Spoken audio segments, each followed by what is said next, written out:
காசு பணம். மகாலட்சுமி அப்படின்னா வசதி வாய்ப்பு அப்படின்னு நினைச்சிட்டு இருக்கோம். ஆனா அதை மாத்திரம் தரலப்பா மகாலட்சுமி. அதோட சேர்த்து 10 விதமான பலனை மகாலட்சுமி தரா அப்படின்னு வேதம் சொல்றது. புத்திர பௌத்திர தனம் தானியம் அஸ்தியஸ்வாதிக வேதம் பிரஜானாம் பவசி மாதா ஆயுஷ்மந்தம் கரோதுமா அப்படின்னு வேதத்துல சொல்லப்படும். இதுக்கு என்ன அர்த்தம் அப்படின்னா மகாலட்சுமியோட அருளால நல்ல குழந்தை பாக்கியம் கிடைக்கலாம். புத்திரம் அப்படின்னு சொல்லக்கூடிய குழந்தை பாக்கியம், நல்ல அறிவுள்ள ஞானமுள்ள நல்ல குழந்தை, ஆயுள்ள ஆரோக்கியம் உள்ள குழந்தை தராப்பா முதல்ல மகாலட்சுமி அப்படின்னு சொல்றாங்க.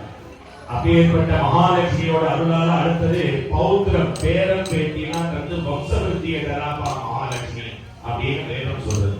மூணாவது தனம், அதுதான் நம்ம எல்லாரும் நினைக்கக்கூடிய பொது செல்வம்.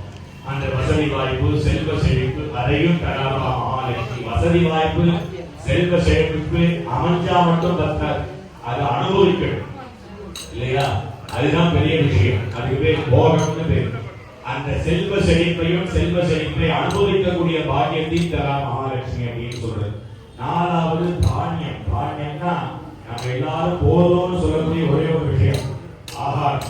அந்த ஆகாரத்துக்கு தேவையான பொருட்கள், பயிர் வகைகள் செழிப்பு, விவசாய நில செழிப்பு, இதெல்லாம் தராபா மகாலட்சுமி அப்படின்னு சொல்றோம். அடுத்தது அஸ்தி அஸ்வம் கவே ரதம். அந்நாட்கள்ல ராஜாக்கள் தினமும் மகாலட்சுமிக்கு ஹோமம் யாகம்லாம் பண்ணிட்டு இருப்பாங்க.